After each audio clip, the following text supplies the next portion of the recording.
This week on the show, we talk tabletop games, and we have a special guest. Next on Legion of Dads. Dad's home. Hi, Dad. Lord of the manor, king of the castle. That seems appropriate. I am a dad. We are dads. We are many. We are one. We are the Legion of Dads. The Legion. Dads. Hello. We are the Legion of Dads. Join us. The Legion of Dads. An entire legion. Great, Dad. We are the Legion of Dads. Daddy-o. From now on, we'll be known as the Legion. So we are many. We acknowledge this is an appropriate metaphor.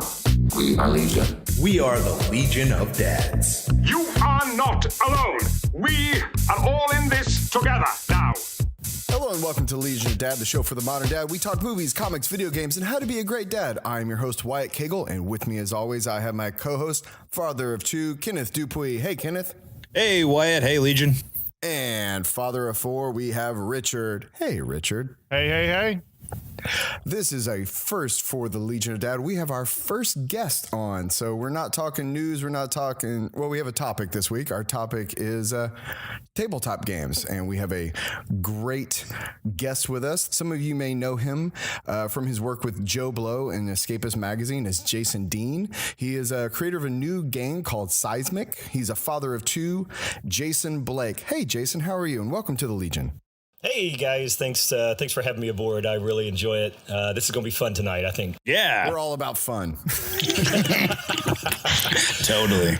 So, Jason, the first question that we have for you is, what got you started into gaming, specifically tabletop gaming? Oh, geez. That goes pretty darn far back. You know, in fact, we've got all night, so go as far back. You know, Right. start your first day, your first crawling. Yeah, where did you start? Right. I was in the womb, and no, it does go back because games in general have been a very big part of my life. Like the whole time that I've been growing up. I mean, I started with literally at 4 years old. I started playing an Atari way back in 1978. And then, little by little, obviously, things were, moved forward in the 80s and so forth. But, we can all relate back, I'm sure, to, the whole Dungeons and Dragons thing. And, that even now is making a big comeback after Stranger Things have made that big, had kind of created a renaissance of Dungeons and Dragons. But, of course, going way back to that. I've got a weekly group. Well, there you go. So, and it's fun because, growing up, I mean, obviously there was that stigma attached with Dungeons and Dragons and all that. And everybody was like, oh, you're one of those. And, I didn't do much of it, but, I kind of stayed more on the tabletop side than the RPG side. So I ended up gravitating more towards Robotech and MechWarrior and, that kind of stuff. Cause I was more of a war gamer than I was an RPG guy. You ever do Warhammer or any of those miniature? I couldn't afford Warhammer. That's a good point. I mean, yeah, some of these pen and paper RPGs, Paizo's really got it down because they're selling their books. You get a lot of content in it, but even the stuff from Wizards, it starts to get really expensive. And then you get into the miniatures. I mean, just say bye-bye to your budget for any other fun.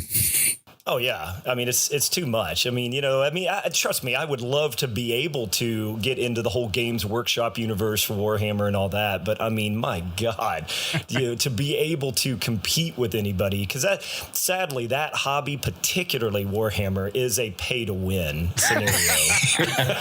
Yeah, totally. Well, is this something that you did as a family, or was this just like Stranger Things, with a bunch of friends and stuff like that? No, it really was more of a group of friends. I mean, I was lucky to have a real tight-knit group, all the way going back to grade school. And I'm actually still friends with all those guys today.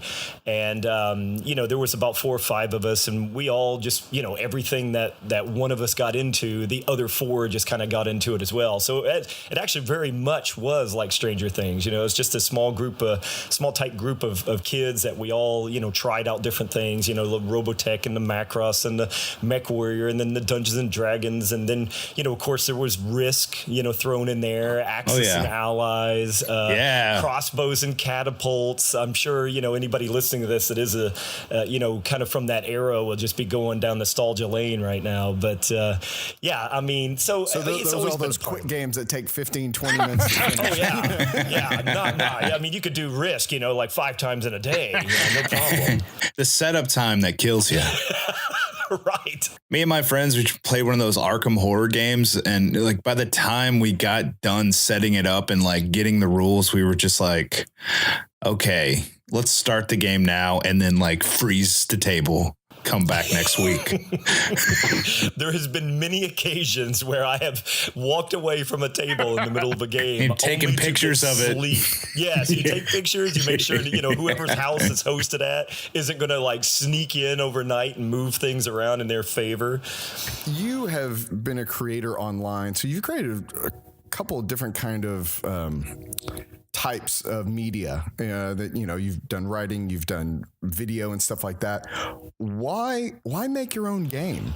Well, I'll tell you, it's I guess it's that creative streak. I'm constantly involved in something. I mean, I do have a day job. I work at a robotics company, and that keeps me real busy. And but it's one of those things where pretty much since I've been able to work, I've always had more than one job. And whenever if I could turn something that I really enjoy or that I love into a job, then I've been able to do so. But they always say, and why you might be able to relate to this, when you do something you absolutely love for a living, at some point the passion is overtaken with the idea that now it's work, and it's not as fun as it used to be as a hobby. You may not have gotten there yet, but I bet there are days that you might be able to relate to that. Oh no, I can relate to that most days. Yeah.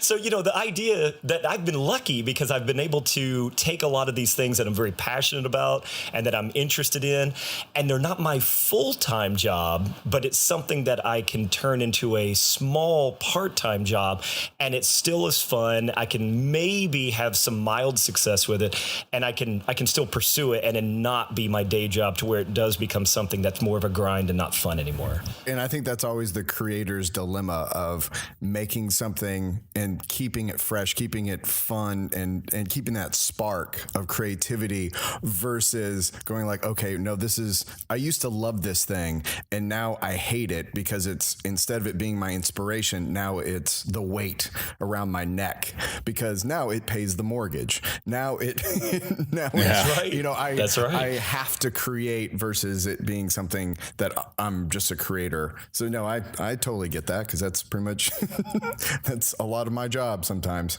where you're just like, all right, I have to do this. I have to get this video out. I have to direct this, even though I want to or not. Right, exactly. So, let's talk about Cysmic. Give us the elevator pitch for Cysmic for the Legion. Yeah, absolutely. In fact, I've been giving elevator pitches of it for quite some time in the last month or so, and it's paid off, luckily. But here's the elevator pitch. Epic sci-fi war game. You and up to 5 others, so it's a 6-player game, are all on a planet that is dying, and the entire planet is undergoing earthquakes, and you are on a mission to get your people that follow you onto a colony ship and launch before the planet implodes. That's it.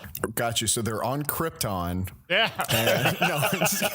So is it like one group of people survives and everybody else dies, or you're trying to do it together, something like Pandemic, you versus the game with everybody, or is it both? Are you against the game and against other players? You are actually. Nice. Not only are you you're against the board and the game itself, but you're also against the other players fighting for resources. And in this case, there's only one ship. Yeah. Right. There's actually only one launch pad. Everybody can build their ships, but the first first one to the launch pad is the one who gets off first. And the idea is that first ship that launches is basically the last ship that launches because everybody else dies. In fact, basically, if you've seen the beginning of Titan AE, this is exactly the scenario. That is it. Instead of aliens attacking, the Earth itself or the planet that you're on in this case is just falling apart. And what you're doing is everybody is in this last-ditch effort to get any materials, knowledge, anything you can to build that last colony ship and then be the last, the first and last one to launch before the entire planet implodes. Yeah. It is the Ark, indeed. Yeah.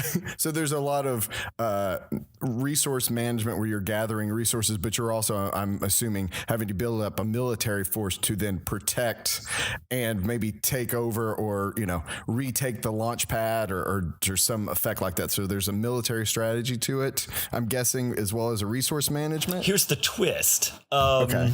And Richard, I like that. Here's the twist.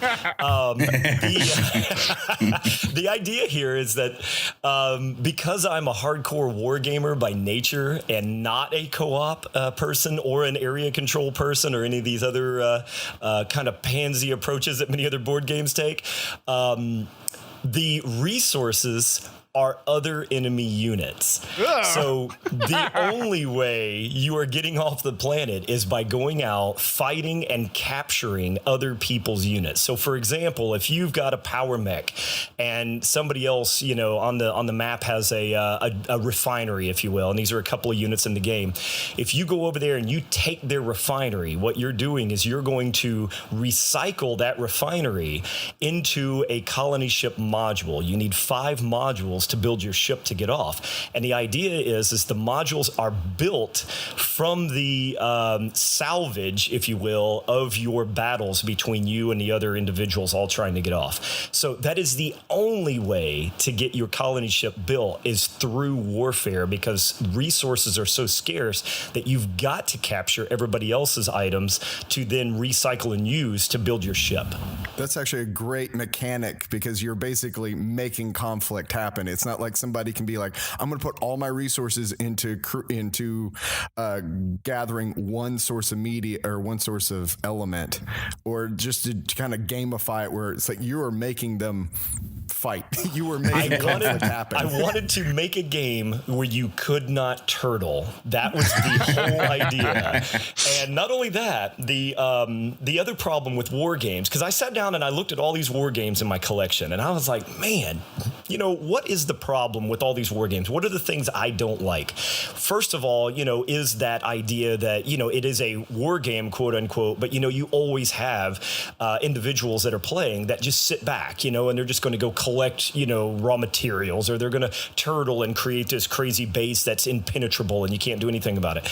And I thought, that's just, at some point, the most well-laid plans for other players. Well, it is, and the most well-laid plans should always be disrupted. In games, if you manipulate the formulas and the game mechanics to your benefit to turtle in, there's almost always some tipping point to where nobody else can touch you. And I said, what can I do to prevent that? And then the other thing I can do, and of course by doing that first part, was the units that you need to be able to build your ship are the enemy units. So that stops everybody from hanging back, because at some point it becomes a race. But the other problem with war gamers is you've got generally only the 2 neighbors next to you is all you generally have to worry about. Well, in my game, it's a hexagonal board, but it's also a planet. So the planet, being spherical, allows the board to wrap. So here we are, like Pac-Man style, if you will. If you go off on your edge, you come back on the opposite side. So nobody that is a great safe. thing. Yeah, no, I love that idea, just because, especially if it's the first, I can see the first time player just getting owned in that, just because they're like, oh wait, I totally didn't read the board like that. And all of a sudden, I'm getting flanked. I wasn't thinking fourth dimensionally. And it could also lead to, like Jason was saying, those gamers that just want to sit there and aren't really into it. But you kind of have to be into it. If you're moving all of a sudden on the other side of the board, you might have to get up and go check things out on the other side of the board that you can't see from exactly where you're sitting, maybe. Exactly. Yeah. And that's the thing is a lot of people actually don't think like that. They don't see that ability to look around at their kind of layout of their base and the hexes around them. They don't think about just saying, I'm just going to move off the edge, because a lot of games obviously don't allow for that. So the people that embrace that idea are the ones that have been winning my game. And playtest after playtest, almost inevitably, the people that truly take advantage of all the abilities for movement and skirmishes. Instead of holding back, you should never have a military unit that is sitting still during a turn. Yeah, okay. The needs of the one outweigh the needs of the few. No, exactly. Not that one. That's the terrible quote. Not that one. Indeed. You spoke about test plays and stuff like that. Kind of walk us through the process. Like, I've never even thought about making a game. Like, how does that start? Because almost with a novel or something like that, I think I have a better understanding of how to start a novel than I do how to design a board game. Could you kind of walk us through, the process of how you even started something like this? Well, I will tell you, I had no idea. I really didn't myself. I mean, all I had was the experience of playing them for the last, 35 years, give or take. And sure, that's like watching. Like, I've watched a ton of movies. I can go make a movie. It's exactly. No, you can't. I'm sure. I'm sure you've got people out there. I mean, that's how The Room got made. It's like at some point, the good one, the old one. Right. Yeah, exactly. Not the new one. Right. But the idea is at some point, everybody just thinks, and I was guilty of this. I sat back and I said, I'd sure like to make a game that I want to play. And there's games out there that I like, but they're all flawed in a lot of different ways. And I wonder if I could do something where I could capitalize on what I like, but also fix the problems that I see with these recurring problems. So I thought, well, maybe I should just make a game. I'll see about it. A game is nothing but math with graphics, right? So that's really how it all started. And I kind of played with it, and I just sat down and I said, let's see where, let's see what I could do. And I came up with the theme first. And let me tell you what's different about that. After talking with a lot of other board game designers, because again, I didn't sit down and start researching this. I just said, I want to make a game. And I said, but I need an idea. I need a reason to fight. If I'm going to make a war game, there needs to be a reason. And the other thing that I don't like about games is scoring. So I'm like, okay, I want to make a game that you don't have to keep score of, because that's so anticlimactic. Particularly with a warfare game, you don't want to be sitting there and going, okay, well, that's the last turn because some arbitrary manual told me it is, and now everybody count your points. I win by technicality. Right. So the idea is I said, okay, so I'm gonna come up with my theme first and let the theme build the game for me. And this happens with movies and books and so forth. You come up with an idea. In fact, I read a great book recently about Stephen King's writing style. And, one thing that he's known for is his fantastic characters. Drugs. Way beyond that too. But, his characters really stand out above his stories. His stories are good, but the characters is really what drives his stories. There are some of his novels that the characters are the reason that people remember them. The story is either forgettable or it's bizarre. It's just so bizarre it's not even good. He has this way of like dipping into the psyche of, some characters where you're like, I think I know this guy. This POS I'm reading about in this Stephen King novel, I've met this guy. That's right, yeah. So the idea behind his writing style is he comes up with the characters, no story at all. He just develops these characters on paper until he gets to a point where he feels like he knows them intimately, and then he drops those characters into a situation and lets the situation and the character dictate the story and how things play out. And I thought that was brilliant, because a lot of times, people start in reverse. They say, oh, I've got a cool idea for a story. Well, it does seem very backwards, yeah. Well, it is very backwards. Yeah. I mean, but if you have the characters fleshed out first, the story writes itself. Yeah. And so in board game design, what people generally start with is a mechanic. They start with a mechanic and then they say, oh, that's a cool mechanic. Let me shoehorn that into some, arbitrary board game, setup, and then I'll just tack a theme onto it. And so that really is the way that most people start. But I'm not trained to be able to be a board game designer. I don't even know if anybody truly is from day one. But I sat down and I said, well, I'm gonna start with a theme and then work my way backward and let the theme dictate the kind of units that I would need, the reasons I'm fighting, the objective that I'm trying to achieve, and let the game be created from the story I've already set in stone. So that's how it came about. Is this idea of this dying planet, and you got to be the first one to get off before the planet explodes. That's really smart, though, because in terms of tabletop games, some of them live and breathe by not just the theme itself, but going on into like expansions or growing the game.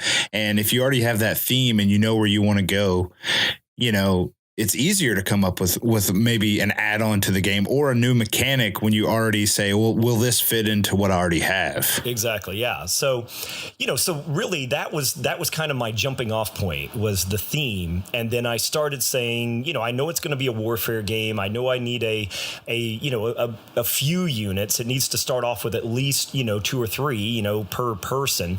And that was kind of how I got going. And from there, I started off with a map that was actually going to be 3-dimensional. It was going to be 10 layers tall, and the final map was going to be 14 inches off the table. It's like some Star Trek 3D chess. Yeah, exactly. I mean, it really was kind of like that, but it was actually more like a wedding cake style. Every layer was going to sit on the last one and be one ring of hexes smaller. So it was basically going to end up like this wedding cake style of 10 layers, and every layer was just going to be like the idea. My original premise was that you were inside of a mountain where these ancient aliens, had dropped all of these artifacts or had been destroyed, and you're collecting all these artifacts to build your colony ship to get out of the planet, but this was like the last place. So you're entering this hollowed out mountain that had all of these layers to it, and every layer, because of the planetary quakes that were going on, each layer was going to drop and crush all the units below that if you weren't ready for it when it was going to happen.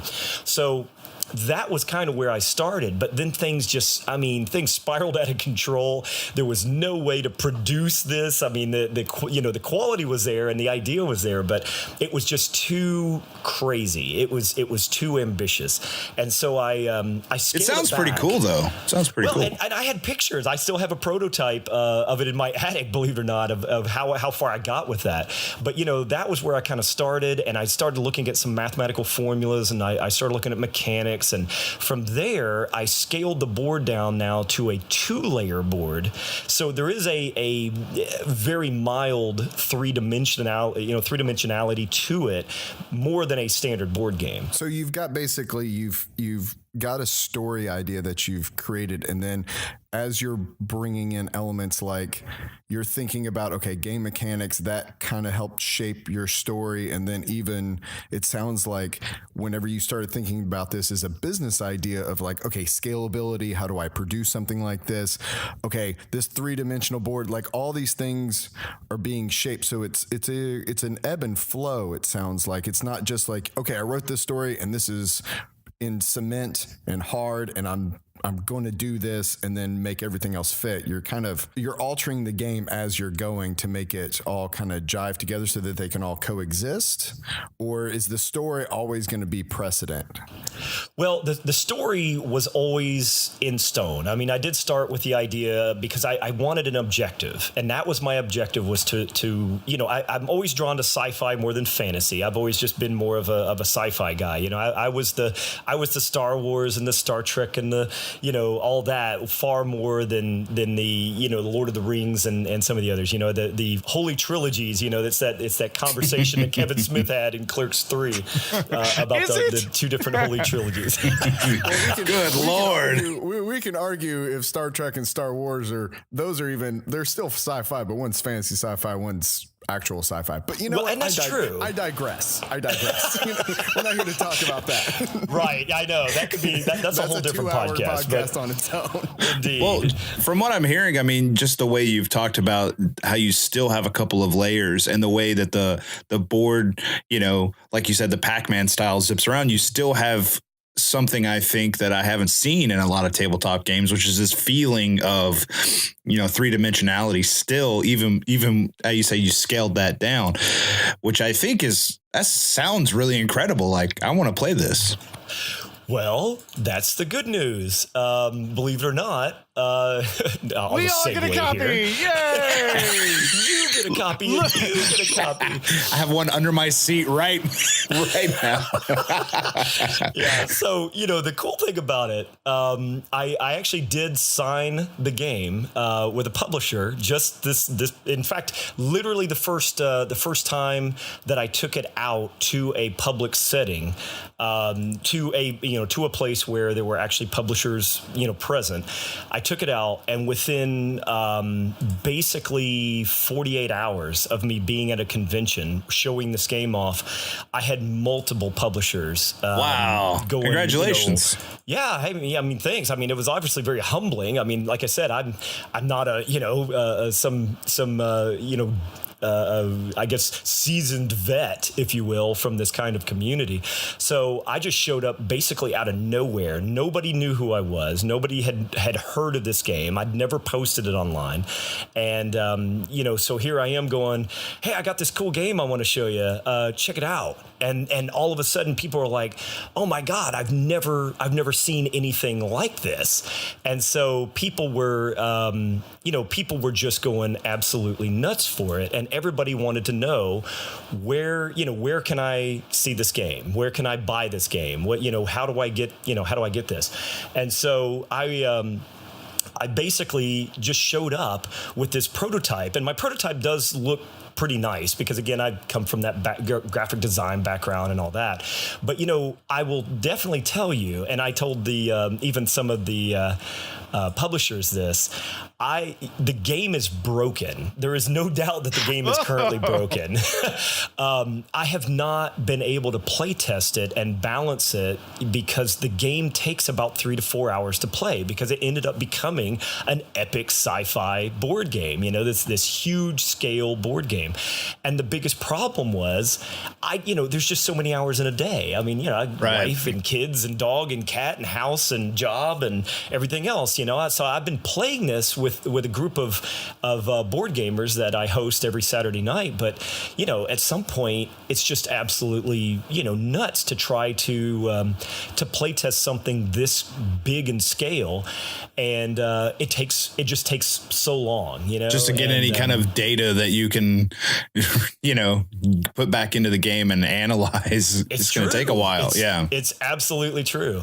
And so, the biggest problem is now the game actually, and this is really, I'm proud to say this, but the game has actually outgrown my control. I mean, it really is so big now that I don't have the ability to manage it. I made something that was so big, and I'm sure that in the movie biz, this probably happens as well. These screenwriters or these directors and writers, they come up with these ideas and they're like, oh, I can do this, and then at some point, your imagination has either gone far beyond your budget or beyond even your absolute skills that you have to realize that vision. And so that's kind of what happened with me, is that I was at a stopping point to where I knew that the game worked and everything in it is playable. It's 100% playable from beginning to end. You can absolutely win. There's all my cards have been reworded. The board has been redone. Everything is 100% ready, but is it balanced? Is it polished? And that was really where I got to a point where I need now outside help. And so is that where the publisher comes in, or that's exactly, yeah, that's exactly where the publisher, they basically come in, and this happens even with the best games. I mean, the games that you think are 100% done, and then the publisher just swoops in and goes, awesome, I'll sign it, and then, everything's fine from there, and they just, put a box on it and throw it out there. No, not even close. Apparently in the world of board gaming, and again, I'm still learning all this too, no game ever reaches the public in the idea and the original vision of what the designer had in mind. It always evolves, particularly with a publisher, because of course, again, just like movies and TV shows and a variety of other things, in video games as well, the parts for a publisher to say this is a fiscal investment that makes sense, you have to either scale down, or you want to scale up, or you want to change the theme to meet the audience that you want to go after. There's a variety of things that have to be analyzed, and you can take that initial vision and you say, well, the vision is it's very cool and we love it, but we need to do this to make it marketable. And so we would need to put another $2 million or $5 million into this to make it work, and we're just not willing to do that. Yeah. Well, Jason, I mean, you have, and if you don't mind, I'd love to share this image that you just sent us with the Legion, because it just shows over this audio format of podcasting. Well, no, we can put it in the show notes and stuff like that. But how long did it take you to get to this prototype, just so that when you went to the convention? Yeah, I mean, did that take? How did you get these? You designed everything and then got it manufactured in some way with the printing house, or?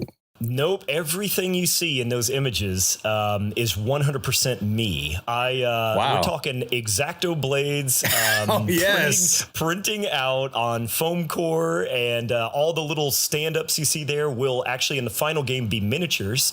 Wow. But there's actually, this game may even break a record. We talked about it, me and my publisher. The game will end up coming with 220 individual miniatures. Oh, man. I'm going to lose every one of them. So I've made my own version of Warhammer, if you will, but it all comes in one box, so you don't have to buy over and over. We're coming back to it. Just like, I can't afford Warhammer, so I'm going to make my own. Yeah. Can you break it up and sell it as expansion packs? Oh, the EA model? Take a perfectly good game, carve it up, sell it individually. Exactly. So here's the thing. I really did, once it became a viable product. Now, I've been developing this for about a year and a half, and once I felt like the game was starting to truly take shape, that was probably about a year into it, believe it or not. So only in the last 6 months, after just constant developing, and I mean, there was days I just had to walk away from it because I would get so engrossed in it, I couldn't think of anything else. And I mean, at some point, I do have a life outside of designing a board game. But so 6 months ago, I felt like the game was really trying to get to a point where it was marketing. It's like there was ideas that it was marketable, and so by design, I kept out any flying units because I kept everything ground-based. And so the idea is if the game is a hit, then you could buy some expansion units that may actually change it may change the course of the war. That's cool. That would change on the it planet significantly. Oh, you didn't buy the expansion? I have air superiority. You don't. You got to buy 6 more board games to stack on top, so then it's a 3D. Right, exactly. Well, Jason, so you're saying that are you going to have to hand over your baby to the publisher, or is this like a collaboration thing? I mean, are you still going to be involved with it? It becomes a collaboration. My name, no matter what, stays on the front of the box, regardless of any changes that the developer basically enacts. Yes, for bad and for good. The idea is that I am still the originator, and so the originator in this world, this industry, is always termed the designer. And so you're the Tolkien.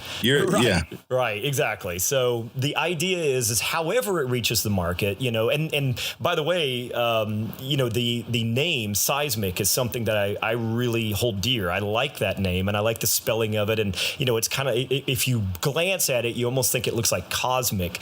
But, Cysmic is it reflects on what's happening on the planet, and it has that sci-fi look and feel. Yeah. Now, let me tell you what happened is, initially, and we talked about this as well, that, initially people see that name and they don't know what it is. They, it's a name they've never seen before. And so the initial thing is instead of it being pronounced like bicycle, or actually instead of it, instead of psi, they see it like bicycle or cyst or whatever. So people see it as Cysmic. And I'm like, no, it's Cysmic, and so I'm trying to find a way to make sure that people understand when they see the name, what it's supposed to be a reflection of. And in this case, it's, seismic activity on the planet. And that's why the logo has the little the seismic. I forget what that's called, but yes, the wave, the seismograph. Yes, it's the seismograph wave that makes up the actual M in seismic.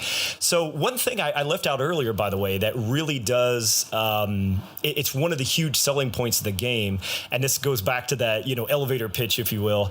The board is 2 layers, and if you look there at the newest image that I've added there, you'll see, and again, you guys at home, when you're you're listening to the podcast, fantastic. After, while you're, you guys that are listening to the podcast when this thing goes live, if you can see any of these images, I do say use your mind's eye.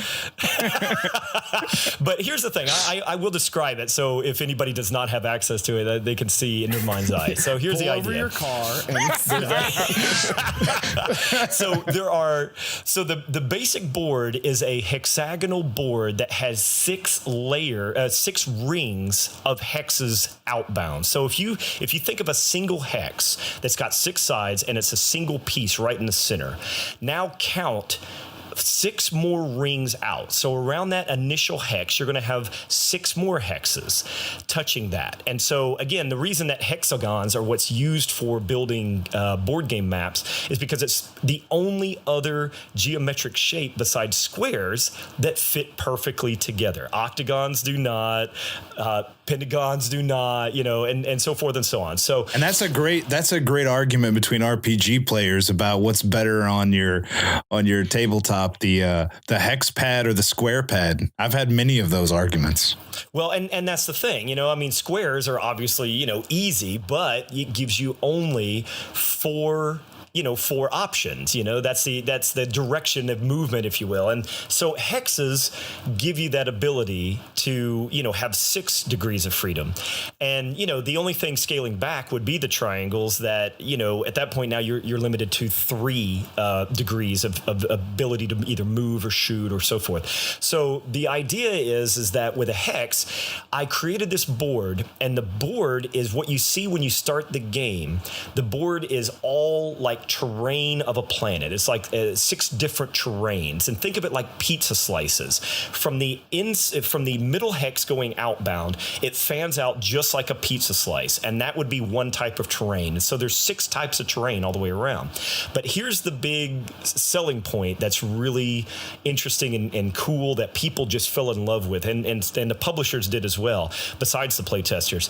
At the end of every round, the last player, and again, this is 2 to 6 players. So the last player in the round, in this case, it could be, player number 6.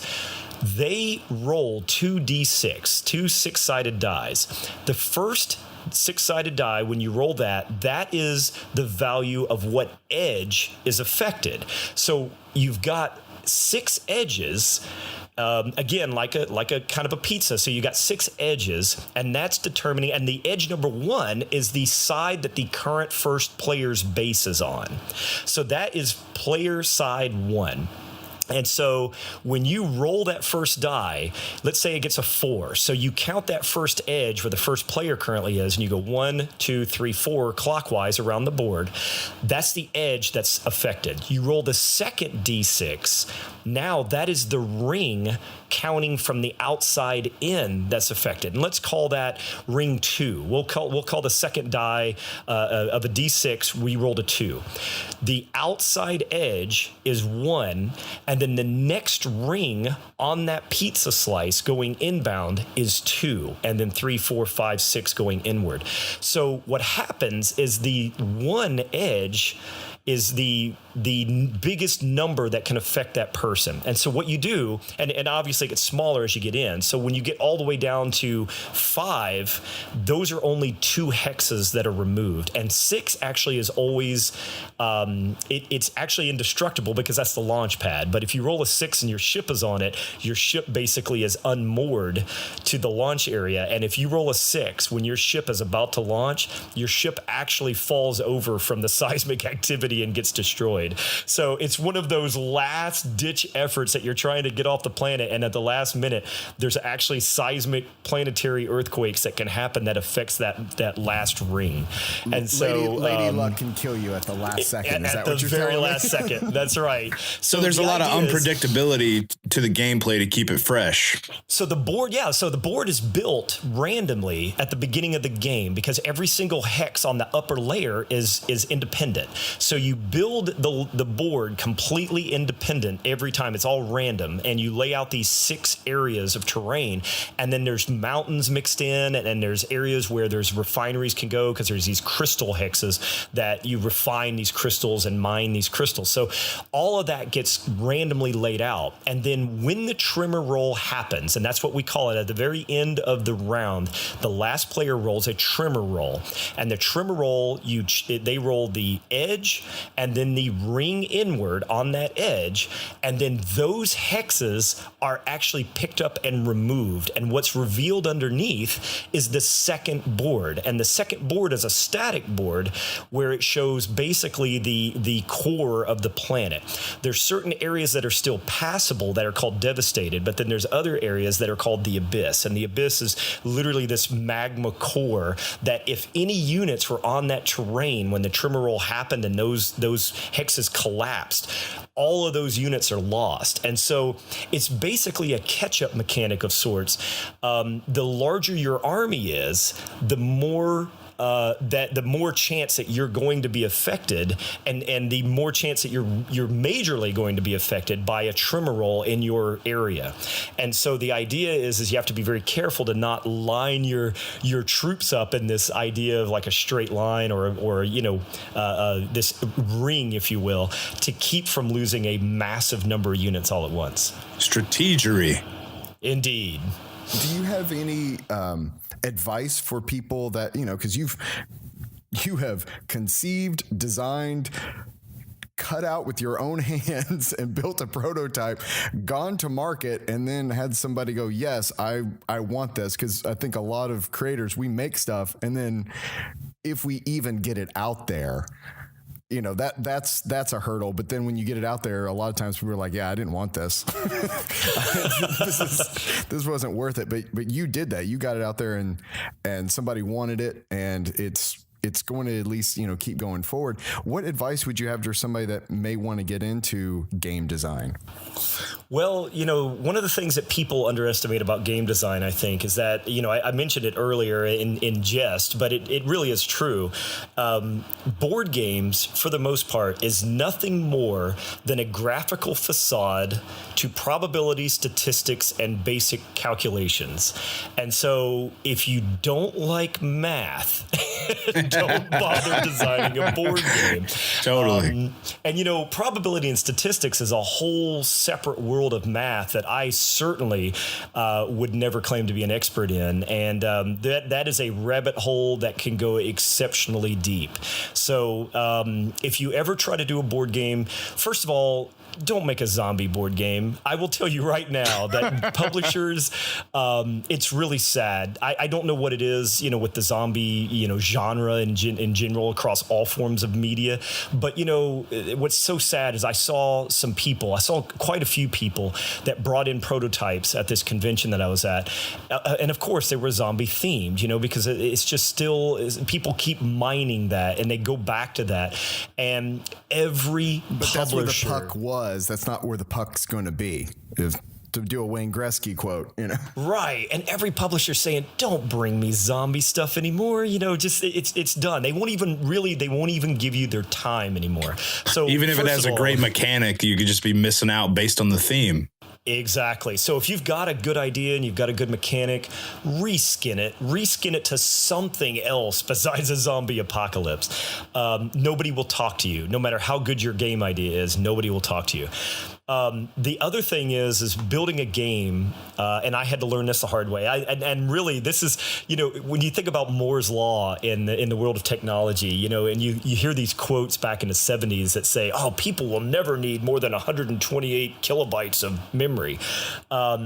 I really did say when I set out to make a board game, I said, I'm gonna make a board game. I was telling some friends of mine, I think I'm gonna make a board game. I'm gonna spend like the next 3 or 4 weeks really hardcore, and I'm just gonna make a board game, and I'm gonna see see if we can get it playable, and I hope to have it playable by like next weekend. I literally said those words left my mouth, and here I am a year and a half later, and I'm like, the game looks really good and it's playable, but it's still broken, guys. Can I get a contract? And so, it's really ludicrous for me to look back at that and have made those statements thinking that a board game only takes a brief period of time to make. But it is an epic adventure to make a board game. And let me tell you what's even worse. I do have the contract. It is not coming out until 2019. So that's the thing now is So if we want to play it, we got to come over. Exactly. You got to come to my house if you want to play it before 2 years from now. So, because we're going to co-develop it. Me and the publisher are going to co-develop it and move forward with it over the next basically 14 to 16 months. Around 18 months, we're going to go live with marketing and branding and play testing and throwing it out there to the public. And then basically it'll be out for market by the end of 2019. So we're talking a long time. But the game is going to be about $150 because of the size of it. Wow. But, that sound, just talking about a game, I mean, I don't think that's out of the question in terms of some of the tabletop games that are out there, especially how big and, how this one seems like you can get multiple plays out of it and it'll never be the same every time. It'll always be changing based on just the mechanics of the game itself. But it sounds like, what you said about, being very, having that hubris to say, I'm going to have something ready in like a couple of weeks. And then you've gone through this whole process of doing it. Did you keep any kind of, logs or blog of like what it took to do it week by week or stumbles because that sounds like a really interesting story of just making the game. I mean, the game sounds fantastic. Well, what's really cool is I did everything in Google Docs. Okay. So you have a record. I have a full record of everything because if you've never used Google Docs before, and I think some of you guys have, but Google Docs literally keeps every revision, every single thing you've changed from the day that you start the document forward, and you can go back and look at it all. And I have done that. I've gone back and literally the first day I started looking at some very basic what I came up with initially, and then I look at that, I go, oh my God. This is so ridiculous now to think back to it. Day 1, zombies. Day 2, don't do zombies. Exactly. I am going to share a couple more images with you here that you can post later on. What I just sent to you is an early 3D rendered concept of my game board, which goes back to that wedding cake idea. And then I sent you just Cubert. after that. Yeah, basically it is. It's Cubert. And what I sent to you was my very first actual player board. Now, this wasn't like in the first week even. This came much later. But that player board was just, some little tokens that I would like move around, and I even had like a very basic semblance of an economy.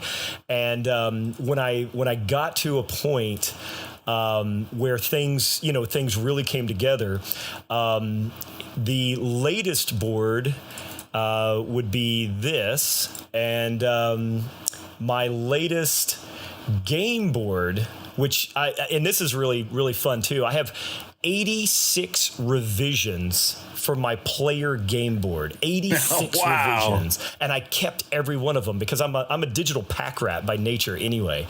And so here's what my game board looks like now. And then if you see what it was initially, I mean, it's just like, it looks like a game now. And when I first made it, it basically was like, it looked like a ransom note from a 1980s action movie. I mean, it was just a total train wreck. Well, that's what I was, that's something that kind of interested me is, the design of the board itself and the pieces and I guess all the cards that talk about every player gets and how things work. It seems really thought out and in terms of how you would play and all the information that you need to know. And that's what kind of interested me. I mean, did you just jump on the computer and just started going? Or, I mean, you already had this plan, obviously, of like the kind of the wedding cake design, but did you achieve your goals that you set out to at the beginning just mainly based on the computer and with the design, or did you actually prototype some of these things out and say, oh, that didn't work, and then went back? And see, that's what's really sad about it. I mean, I can tell you there was just so much design. I mean, I estimated it because I actually did go back and look. I estimated that it was about 700 hours that I had spent over the last year and a half. And, it just like the first time that I made the game basically playable, if you will. I've got an image from that as well, that the game is basically unrecognizable. And it is that wedding cake style. And I'm about to show it to you here. And so before that, it was just kind of like the gameplay in your head just existed in your head. That's right. Yeah. I mean, it was all theory. I had all these things written, and that was the other thing where it was just, I kept writing the rules out, and I kept writing all this whole like rule book, and I kept thinking, okay, how do you start? How do you set up the play? How do you go about, setting up the game board initially? How do you, do all these things? And so I wrote out this whole rule book, and it made so much sense at the time. And then you sit down and you say, okay, guys, I'm ready to play test my game.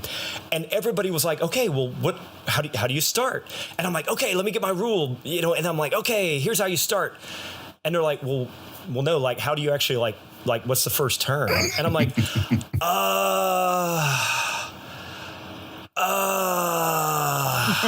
I'm like, oh my God. And they're like, yeah, let's just play a normal game and you get back to us when it works. I'm like, God, geez, this is hard. So yeah, it ended up being, it was really difficult. I'll tell you, it really was. I really did get to a point where I feel like it worked. And then when I realized it was starting to work, that's when I was like, okay, now it's starting to become a game. But, it was a long time getting there. Well, thank you so much for being on the Legion of Dads. And if in 18 months, I want to put out the invitation for you to come back and talk to us about the game, talk to us about, how it's changed and your experiences. And I hope you come back and join us. Yeah, absolutely. Yeah. Thanks for having me on here. I love the show, and I hope to be back and be talking about it, and maybe even tell you guys a little bit about the Kickstarter when it gets started, and I'll bring you updates whenever I can. Fantastic. Is there a place online where we could get updates about the game or anything like that on the progress? At this point, it's kind of the contract, the ink literally could still smear. So okay. Right now, what we've got is could right. The name of the company. If you guys stick around with Board Game Geek at all, that's pretty much the only place online really to keep track of anything. But Board Game Geek will be one of our true main sources to kind of start advertising and getting the game going. But the name of the company I'm going with, and they are more than happy for me to give them a little plug, is Colossal Games. They're a fairly brand new game developer, and they formed in actually just 2017, but they're backed by some engineers from Tesla, if you could believe that. So they've got basically a very Silicon Valley feel to them, even though they're in an analog industry. They're basically a startup, and they jumped in, and they literally came at me, and they beat out just about everybody. In fact, they did beat out everybody else, all the other publishers that were going after me to try to get this thing out on the market. They came in, swooped in, gave me not only the best deal, but they got it. Like, they understood the game. And so they've, to me, I felt the most comfortable with them. And that's why I chose to go with them versus a, more of a known or seasoned publisher. These guys, I feel like, are going to make a big splash. They want to make my game their flagship product in 2019. Oh, awesome. And that sounds amazing. Yeah, it really is. I mean, it really is humbling, particularly for a debut designer. They gave me a deal that is more of a reflection of a seasoned, 10 game developer designer. Wow. This is somebody, they said, look, we've never seen anything this ambitious from a brand new designer. And they were very complimentary to me. I got really great feedback at the convention, and I think that's why these guys truly got it, and it wasn't just a fiscal contract. This was more of like, hey, we get it. We know this is your baby. We know this is your passion, and we get it too. And we want to keep what you've done as much intact as possible to get to the market exactly as it is. And so well, it's official. You're a game designer now, so you got to update those business cards. That's true. Yeah, look for my LinkedIn. It says, board game designer. So, and believe it or not, I know it sounds a little early, but I do have a couple of other ideas I might explore coming up after this. Ooh. Zombies. I don't know if you've heard, but zombies are making a comeback. Zombies are real big this year. Oh my God, I sure hope not. Jesus. Well, thanks, Jason. We'll put some links down in the show notes for people, so that hopefully they can keep up to date and check out Cysmic coming in 2019. All right, so we're moving on to RecomenDADtions this week. Kenneth, what do you have for us as your recommendation? All right. Well, we're talking about games this week, and this recommendation isn't a tabletop game per se, but it's a game that you can play with a bunch of people on a tabletop, and that is the game called Scrawl. I don't know if you guys have heard of this, but it's super fun. It's a good time for, I forget how many people you can play. I think it's like 8. It's basically like a mix of like Pictionary and the telephone game. If you guys ever it's not even a game, but telephone, like where one person says something in someone's ear, and by the time it gets down to the end, it's like completely different. So basically what happens is everybody draws a card, and there's a phrase or something on that card, and you have to draw that card. So you draw it.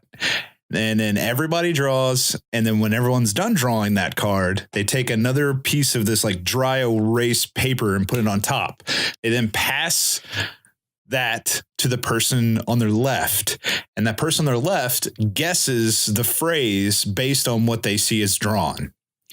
Then after everyone's taken the turn guessing everyone else's drawing, they then pass that guess to the next person on the left. That person draws the phrase that the previous person guessed as a drawing.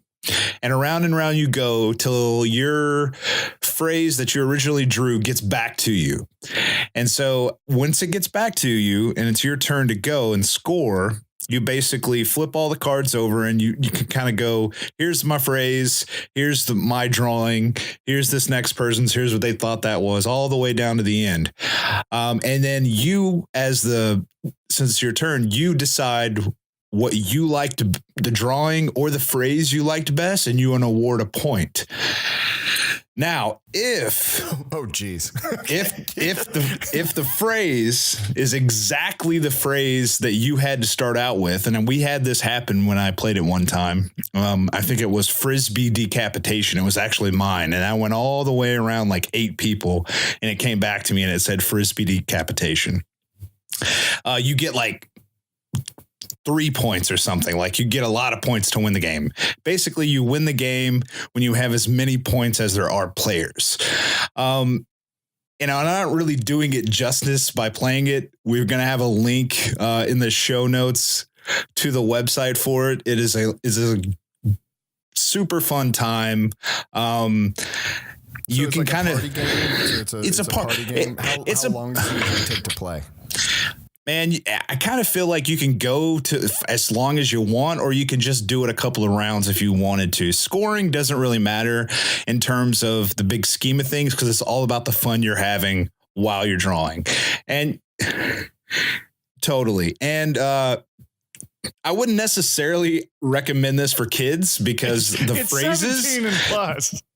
Yeah, the phrases are, some of them are a little geared towards dirty, but hey, that wouldn't stop you from. So you're telling there's penis jokes in it. I love the box art. Yeah, but you know what? For those dads or moms out there that listen to the show and would want to, you could take this game and just come up with a bunch of phrases yourself that are kid friendly. And you can play it with kids. I mean, we've done a lot of game hacks like that before to take a game that we like. And, the apples to apples is like the kids version of, Cards Against Humanity almost. You could try to do something like that. But I really had a lot of fun. My wife loves this game, so we have a lot of fun playing it. Awesome. Well, Jason, thanks for sticking with us. Do you have a recommendation this week? Yeah, I've actually, again, talking about games, there was a new game I was introduced to. Cysmic. No, I'm kidding. It's Cysmic. Yeah, there's this new game coming out. No. Where can I pre-order? Right. No, I'll come back and do that recommendation in 2019. But awesome. Moving on, there is actually a really cool game that I do recommend. It's another party game. It's zombies versus... No, but it does involve cannibalism. There is a new party game called Who Should We Eat? And I very much recommend this. This is not quite for kids, obviously, as you might be able to imagine, but this is basically Survivor, the game, but with a really dark twist to it. So the idea is that you and all the players are all on a desert island, and you have 3 trackers that you keep track of. One is the food track.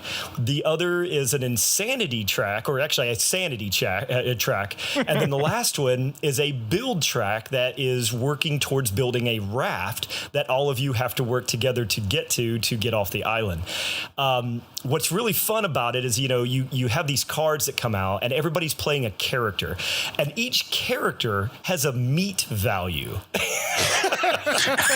So the idea is that your character is drawn randomly, and then you have a little ability that goes along with it that's also randomly assigned. And then you have a keep card and a play card that's issued out to you every round. The play card can help you, gain more food for the group.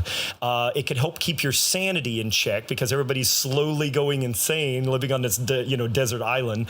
And then the last thing is everybody's trying to work together to build the raft to get off. And so what happens is they call it a semi-cooperative game because, of course, the idea is everybody's working to try to get, work together. But the biggest problem is when you don't have enough food to feed the group, that triggers a trial.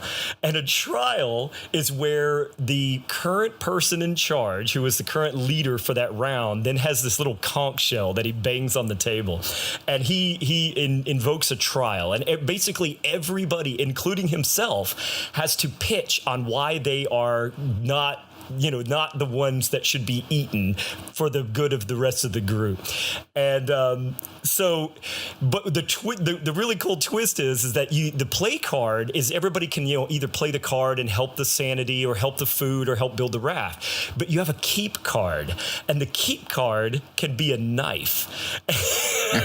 So in the middle of everybody arguing on who everybody should eat, you can literally flip this card over and say, "Screw you all, I knife you," and you immediately kill that person. And then if the other person flips over a card and they have a knife as well, then it invokes a knife fight. And so really, this is the coolest part of it. In the game, there is straws that you punch out. These like bamboo sticks. And if you draw the short straw, you die in a knife fight. So there's only 2 straws. And so the idea of the game, and the rest of it goes on from there. And it is hysterical. It is really fun. I don't recommend playing it with people you don't like, because basically what will happen is you will hate each other even more than you do now. Yeah. But, do play it with people who have a sense of humor, because, boy, I'll tell you, it can be mob rules mentality very quickly at the table. But it is very fun. It's called Who Should We Eat? I definitely recommend it. I think, Jason, you seem to have a conflict-based gameplay. That seems to be what you really like. Co-op is for snowflakes. Yeah. No, it's good. It really, I do play a lot of co-op games too, but I do like competitive games. I won't call them conflict games, but I do like competitive games. Yeah, no, that is awesome. Well, Richard, what do you have for us this week? What's cool that I have this week is it's very similar to what Kenneth recommended. Do you guys remember You Don't Know Jack? Sure, absolutely. Yeah. All right. Well, those guys, they were big back in the day. Well, they went away. Well, they're back, and this is a game we played over Thanksgiving. My sister actually bought this, and I'll lead off by saying that there's a humble bundle that you can get this game for like $14 when it's regularly $25, and it's 4 games all are part of this bundle. It's the party pack from jackbox.tv. And what we did over Thanksgiving was my sister plugged her laptop into the HDMI of my parents' TV, and then we all sat around with our cell phones or iPads or whatever, and even like my kids got in playing on this. And it's pretty much exactly what we were playing, drawful, which is almost identical to what Kenneth was describing. You're given a topic, you have to draw it, and then in a mechanic very similar to Wits and Wagers, people vote on what they think you drew, like what phrase they think was the one that because everybody sees the picture. Your picture is submitted, and then everybody's like, all right, well, what does this picture say? So they all write down sad Justin Bieber or whatever they thought the phrase might be, and then they vote, and you get points based on those votes. So even if you're wrong, people are getting points for at least voting for somebody else. So it became this really fun game that is good for everybody. I mean, just my mom was playing it on her iPad, and my daughter was playing it on an iPhone. And we were all just like 8 of us gathered around the TV playing Drawful from Jackbox TV on my sister's laptop, but we were doing it through the internet. If you have a Wi-Fi connection or a connection to the internet, you can do it anywhere. So this was a great way that we all, because one of the things we're trying to do, especially around the holidays, is not just sit around and stare at the TV. This was a way that we could actually interact and kind of break up the monotony of the holidays. And this was great. We had a blast. And again, you can get it a part of a humble bundle with 3 other games for almost half off, about $14 at jackbox.tv. That's an awesome deal. I'll have to check that out for the family event. Now, my recommendation for this week is not for the family events. Well, I mean, I guess it just depends on your family. If you're into role-playing games, I've much like you, Jason, I've had a group that I've been playing with for a number of years, and we started with stuff like Call of Cthulhu and some other ones. But one that we've been getting into, I guess maybe for the last year and a half or so, is Eclipse Phase. It's a sci-fi tabletop role-playing game that's post-apocalyptic, transhuman, conspiracy, and horror. Basically, it's whatever you want it to be, which is the Can it be awesomeness. zombies? It could, you know, if you wanted to. Actually, if I remember correctly, we did do one where we did land on a spacecraft and we were mercenaries. We were going in and there were zombies in there, but you know, I didn't really like that gameplay. But no, it's almost too complicated to really like sum up in a really small canister, but it is set in the future. Humanity has taken to the stars. We've populated our solar system, and then we've also have dimensional gates to like other dimensions and stuff like that. And it kind of just goes, and the earth is completely shot. It's a wasteland. And we've basically, it's the inner colonies and the outer colonies. It's much like the show on The Expanse on Sci-Fi. It's kind of got a little bit of that vibe. But the cool thing is that humanity has learned how to basically put our brains into automatons, and so you can be anything you want. So there's a lot of just coolness to it. It's really in depth. So is it a pen and paper RPG or? Yeah, it's a pen and paper RPG. It's a lot of fun getting into it, but it's really dense.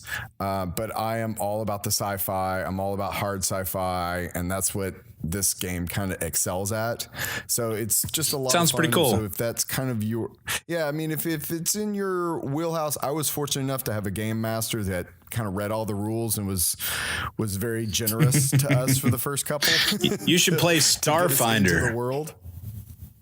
All right, Starfinder. I've heard of it. It's essentially Pathfinder, which is essentially D&D 3.5, but better, but in space. So. Okay, good. Yeah, because I mean, I've played D&D a few times, but I am not it's like, all right, I'll be a rogue, I guess.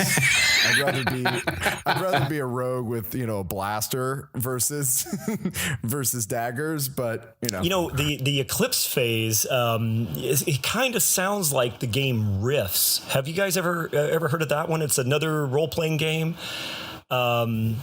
I've heard of it. It came out around early '90s initially, and it was basically meant to be it was basically an evolved version of Dungeons and Dragons, because instead of it just being a fantasy world, it was a world where basically anything you could imagine, you could play it. You could create it within its universe, because again, it's very similar. It's basically advanced Earth. There is a mixture of magic, technology, so you could have androids that have the ability to shapeshift, that also have the ability to cast spells, that also have a ray gun next to them, so it was this complete mix of mythology, because they had things like Atlantis in there, and they had there was these people from that were time traveling, and they caused the Pompeii disaster when they went back in time, and there was all this, I mean, it was basically, they even had superheroes, and they had, all this technology, but you had character classes, and it was all this massive conglomeration of just fantasy, sci-fi, and mythology, all built into this one role-playing game. So it's like, what's your poison? What do you want to play? That was today? it. I think that was their idea. I think they basically said, we are going to be all inclusive. Anything you want to do, you can do it in Rifts, and that's what Eclipse Phase kind of sounds like to me.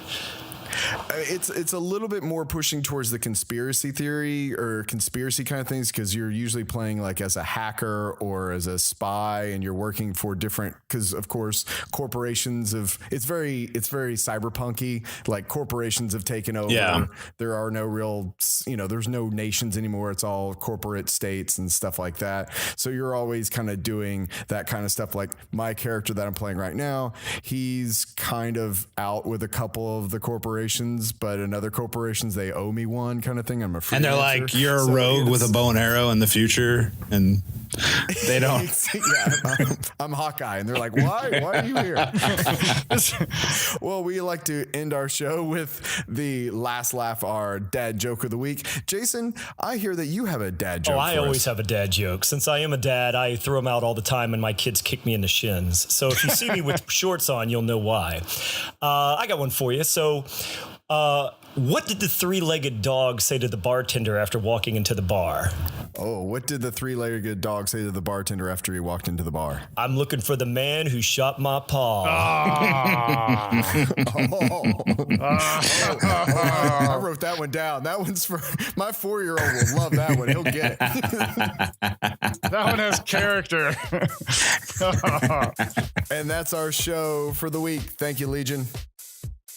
Legion out.